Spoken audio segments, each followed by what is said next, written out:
San Francisco lies at the heart of the Bay Area, home to 8 million people. Just north over the Golden Gate Bridge lies Marin, a sophisticated urban county. The vast majority of the population here lives in its eastern corridor. But over the hilly ridges to the west, more than 1/2 of Marin County is agriculture and open space. Spread out over 167,000 acres are 276 family farms and ranches of all shapes and sizes, some dating back to the gold rush era. These farms and ranches are the hidden bounty of Marin.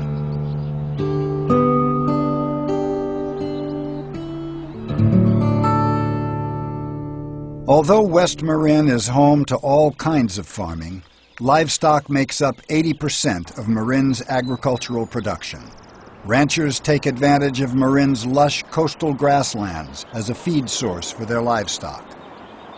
Bill Jensen is a 4th-generation sheep and cattle rancher from Tamales. We like to think that this is a good product out here because it's basically all raised on native grasses. It's not fed anything. There's no hormones that go into these animals whatsoever. It's about as raw and basic a product as you can get. It hasn't ever changed. We're not doing anything to these animals now. It wasn't done 100 years ago. For ranchers like Bill, keeping their pastures well managed and productive is a top priority. We're looking at it from a farmer's standpoint. So grass is the crop that we're trying to produce. What you're looking for is the nicest, cleanest field that you can look at. You don't want any thistles out there. You don't want invasive species, invasive weeds that are just not good for your animals or not good for your pasture. Bill is what you call a conventional farmer, but traditional is probably a better description. The conventional label often refers to the marketing side of an operation rather than the farming practice.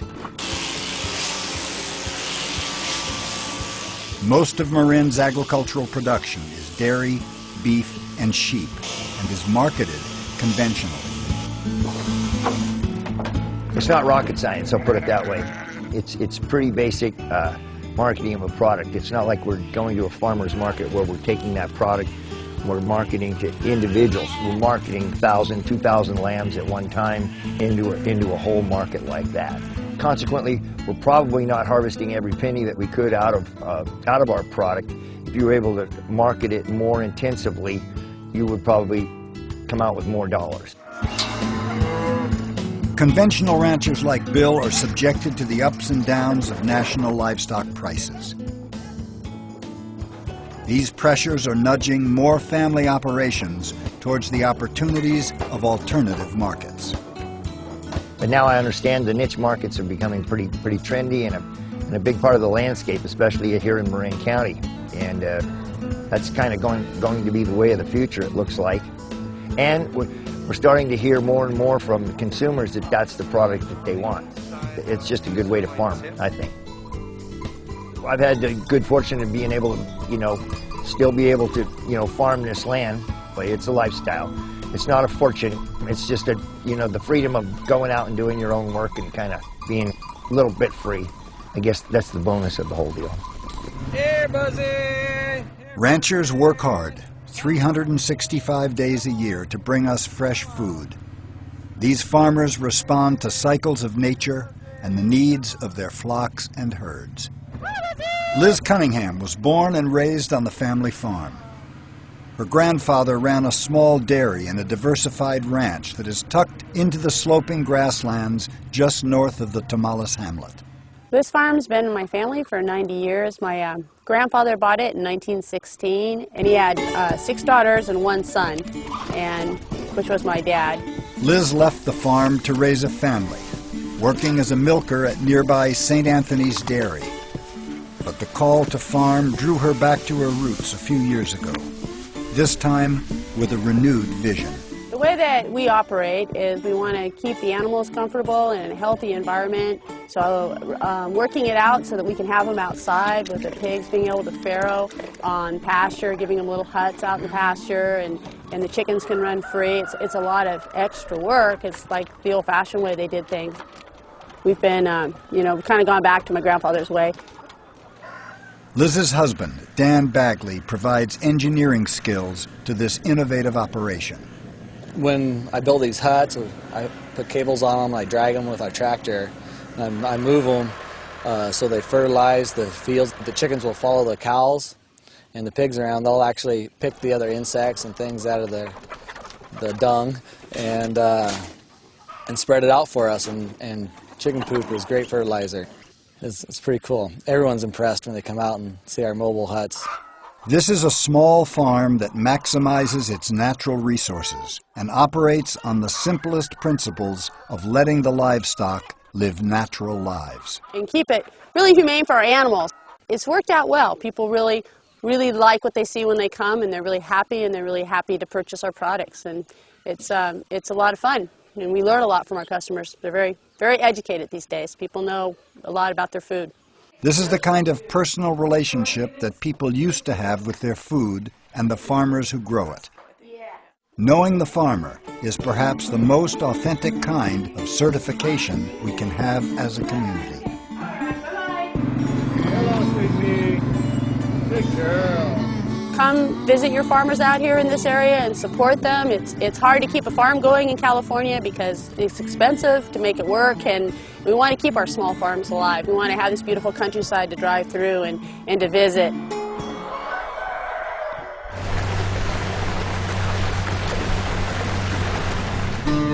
Farming in Marin also happens on the tidelands of Tomales Bay and Drake's Estero. Oysters have been farmed here since 1875.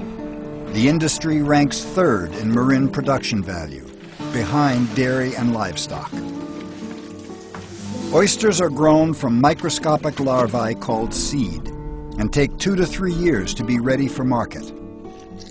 John Finger of Hog Island Oyster Company is one of the new entrepreneurs farming oysters in Tomales Bay. I've been working on this bay since 1980, actually. I started Hog Island. I think we got our first leases the end of 1982 and planted our first oysters in 1983. Farming oysters is different in many ways from the fruits and vegetable farms that most of us are familiar with. No inputs or fertilizers are used in the process. The daily ebb and flow of the tides bathe the oysters with nutrients. And the oysters are primary grazers. That's why they're so wonderful and good for you and all those good things. They're very low in the food chain, and the food is brought to them. So again, that's what makes this place so good, is it's got a great profile of all those things. The signature of the bay is like the terroir of the wine. Just really doing the right things above and beyond that, and that's what we do, is really making sure the oysters are healthy and they don't get crowded, and as they move through the life cycles, we know what parts of the bay are best for what types of oysters and what life stages, and that's what we do that probably makes our oysters as good as they can possibly be from this place. Having a bay this clean to grow oysters in makes a statement. However, it's not that way all year round here. In the wintertime, our water quality suffers due to runoff from the land. Really what it comes down to is the bay's health is linked to the watershed health. So, we're all working together to try to make our streams healthier. And it's good all around, not just for the oysters, but for salmon and steelhead and a lot of reasons we need to have healthy streams. I'm on the Tomales Bay Watershed Council. And I go to Resource Conservation District meetings. I've been to Dairy Waste Committee meetings over the years, and I think I've won the respect of a lot of people over that time. I sell right at the farm. We have a booming retail business there. We have a restaurant in the Ferry Building in San Francisco. If I was going to say one thing to consumers, that if they do value agriculture and local agriculture, they really need to put their money where their mouth is and support it. I mean, this is not an easy business to survive anywhere. I mean, I've been at this, we've owned this company for 24 years, and there are always new challenges. There are different conditions out here, and you're dealing with Mother Nature, and it's never going to be easy to grow oysters. I know that. I knew that getting into it, and 24 years later, I'm still saying the same thing. So, the support of knowing that we can sell our product at a good price locally and fairly easily is huge in terms of survivorship of agriculture, and especially in this county. Let's go. Come on. Oh, that's a good spot. Just a few miles into the Tomales Bay watershed, you'll discover the Gale Ranch. Sally Gale and her husband Mike inherited Chileno Valley Ranch in 1993. New farmers like the Gales are essential to the agricultural diversification happening in West Marin. For, generations, in my family, 5 generations actually, we've been, I think, taking pretty good care of this place. The economic success and long-term survival of the family farm depends on the health and condition of the grasslands and waterways of West Marin. If you don't have local agriculture, you lose a community that has been going on for 150 years. Mike raises grass-fed beef on the family's 600 acres of coastal pasture. We have a direct marketing program that provides beef by the quarter, the half, or whole animal to a large number of individual families all over the Bay Area. Mike and Sally are diversifying their products and services in an effort to save the family farm. Other Marin farmers are also on the forefront of this trend. Using fresh milk from Lucy, the family cow, Sally is experimenting with cheese making. Mike has planted heirloom apples to sell from the farm and at local markets. Many of the families who live out here have been here for a long time. They've been here since the mid-1800s. The culture that has grown up here is alive and well and will continue, but it won't continue without the support of consumers. We're very appreciative of those local customers who support us and support family farms. Without our customers, we can't survive. No other kind of Marin agriculture has been more successful than our bountiful and productive dairy farms. Dairy is the heart of our past and present agricultural production, with an annual value of $36 million. There are 28 family dairies here, averaging 300 cows on approximately 600 acres. Some of the most productive dairies lie within the Tomales Bay watershed. One of these is the Strauss Family Dairy and Creamery. Anyway, these packages look good. They look straight. Albert Strauss is carrying on the family tradition begun by his parents. In 1980, Albert's mother Ellen and Phyllis Faber, a botanist and environmentalist activist, co-founded the Marin Agricultural Land Trust, the nation's oldest and most successful organization dedicated to the preservation of the family farm. Malt enabled us to inherit the farm from my parents, and it was kind of the seed money to enable me to transition to organic and start the creamery. I came back to the farm after college and worked on making this a viable operation. It took me 3.5 years to put the whole plan together in the business. We were able in February of 1994 to become the first certified organic dairy and creamery west of the Mississippi River. Marin's farms and ranches could not succeed without the skill and dedication of its on-farm employees. Robert Vallejo is the dairy manager and has worked alongside Albert from the beginning. Robert has been with us for 20 years now. I feel very fortunate that he's with us. When we started the first year, I thought we going kind of crazy because we were the first ones. We didn't have any help from nobody. I could not even ask somebody how to treat him back then because looks like nobody knew. My dad and I, we used to have a dairy in Mexico, and I've been around cows since I was a little kid. Robert is now an expert organic dairy operator. He's also enthusiastic about organic food. So, and doing the right thing for people, whoever eats organic meat or drink organic milk or yogurt or whatever is organic, I know it's going to be good for them. I have always tried to do something that's environmentally sensitive, that's proactive, that's sustainable as a business and as a person. I wanted the products that we made at the creamery to reflect the same philosophy that we have here of sustainability, high quality, and an organic product that truly was what organic meant. Every other day, trucks arrive at Cowgirl Creamery and Point Reyes Station, delivering fresh organic milk for their award-winning cheeses. Cowgirl Creamery's Sue Conley and Peggy Smith made the leap from long careers in the restaurant trade to becoming successful producers and distributors of farmstead and artisan cheeses. I moved to Point Reyes in 1989 and met Albert Strauss and his mother Ellen and his dad Bill, and they were transitioning their dairy to organic. We started making cheese with Albert's milk because it was delicious, and it's all about the milk. And the milk is all about the grass and the animal breeds and the feed and the attentive farmers. We work 7 days a week, and we do 2 batches a day for a total of about 3,000 pounds per week. Sue and Peggy are innovative leaders in promoting local agriculture. Their vision is an agricultural network of artisan producers in West Marin. These women are passionate about connecting the public with local food sources. The big turning point actually in how we were viewed as a business was the establishment of an organic certified label. And the county did that. And the county did that, which was the first in the nation, which is amazing. And it gave credibility to what we were doing, and just lots of other people that had put so much time and energy into their farms. One of the things that really inspired us to make cheese was Ellen Strauss. She said, unless we have a marketing component to our agricultural community, we cannot survive.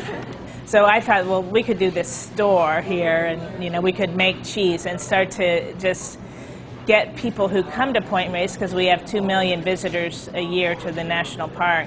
If they could see that, cheese is being made, their cows are on the hill, that it would really at least get that marketing program started.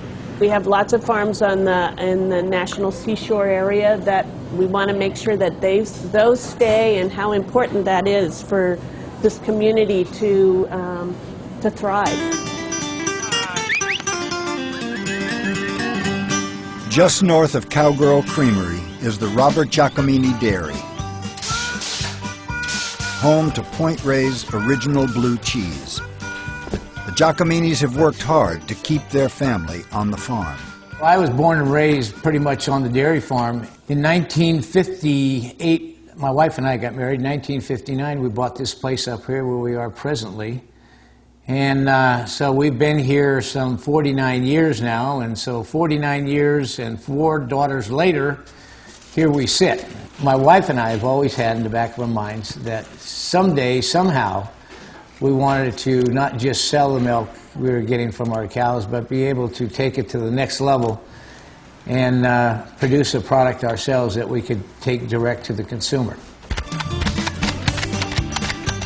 So when you start talking about his vision, cheese was a natural, and so that was something of interest to my sisters and I. We love to cook, we love cheese, so it's an opportunity for us to get back into the family business. That's why we came back to the farm, and we returned to get involved and to also make sure that the farm stayed in the family and that it wasn't developed on. We never wanted to sell it. By doing the niche marketing, we have been able to reduce our herd size. So, less cows means less manure.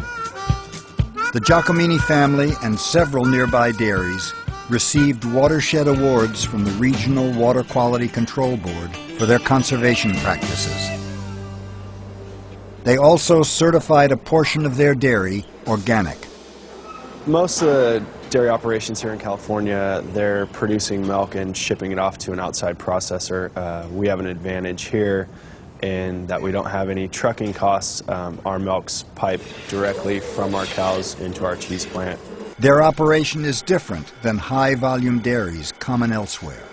Most of our practices have been very close to organic or already organic, being that we produce a lot of our feed here and we are kind of self-sustainable.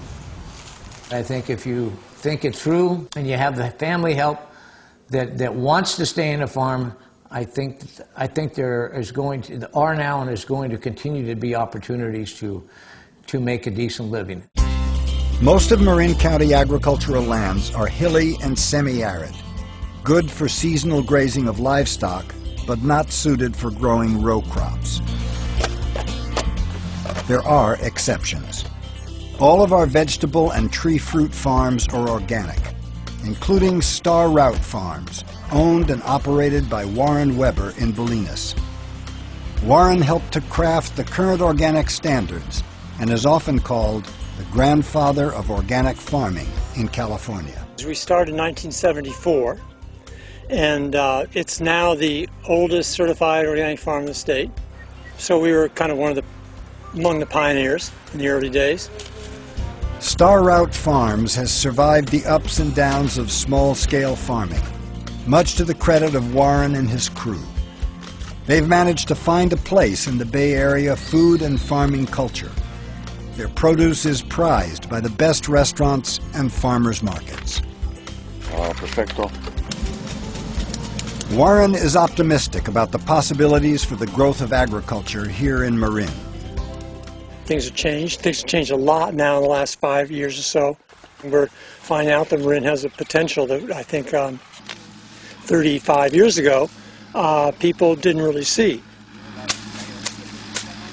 Today, there are 52 certified organic farms on 19,000 acres in Marin. As so many changes happen, they happen because of certain people. And if you looked at that, you'd see there were instrumental players who wanted to see the county become more successful. We have a good network of people focused on survival, sustainability of agriculture in the county. Agriculture is really about the community. We're just the farmers. $6 a pound.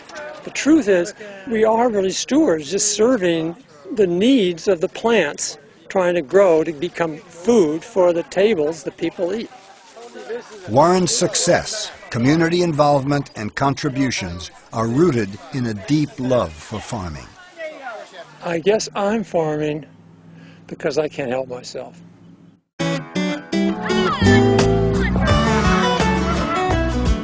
The historic H Ranch in the Point Reyes National Seashore is home to a herd of cattle and the Evans family. I'm fourth generation here on this property. My parents started a beef operation in 1976, and I came back from college in 1996. They've run a commercial beef operation targeting the feedlot market. Have done very well with that program, had very good weaning weights, been very successful in that area. Me coming back from college had some new ideas about local marketing and getting these products into more local sources so that we could get better feedback on the quality of the animal and take better part in the community we live in. Keep our dollars closer, keep our customers close, so we didn't have to succumb to some of the volatility of the beef market from shipping outward to larger suppliers. I've opened my own butcher shop. I started off with a goal of selling 5 head in the first year, and I sold 25. I've got a crew of butchers, fantastic people, who work really hard on things that I can't do. And we're all working in one direction, and that's to have our families be happy and the community around us be happy and do good, feel-good, honest work. Meat cutting is an art. I'm not good at it. I have several that are. I love sales and marketing. I love working with my customers and understanding what they need and meeting their needs. Still, it's a nice little cut, and it's very comparable. For the past 10 years, David has been a pioneer in sustainable farming. His passion to educate consumers about the importance of buying and eating locally is infectious. Because the customer is constantly torn between the cost of things, and our cost, the cost of my products, are higher than conventionally produced products in supermarkets. That is 100% grass-fed beef, and that's a prime cut. Food is the very basis of our human health. This should be the thing we spend the most money on. I'd point at the sun, I'd point at a blade of grass, and I'd cook them a nice meal, made from grass-fed beef and everything raised out of our pastures. And I'd say this all came from right here. A lot more of your food can come from right here. So how can we, as consumers and eaters, contribute to sustaining viable agricultural operations in Marin County, our food shed, and beyond? it's important that we all make a living, and if you buy local, you're helping your fellow man that's living next door to you. When you go to a farmer's market, things may seem more expensive, but that is the true cost of food. But we need are people who interact in ways, who share things, people who sell to one another and talk about it, people who share food on a daily basis. That's the take-home message, that know the people who grow your food, because then you're going to really know more about what it takes to get that to the table. We can use all the support that we can get, and just to make them realize where their products come from, where the food's coming from. It's not coming from Safeway, it's coming from me. With the cooperation of the county, the existing agencies, the countless ranchers who are well-educated, creative, and want to see agriculture succeed here in the county, if we can't do it here, I'm not sure where it can be done.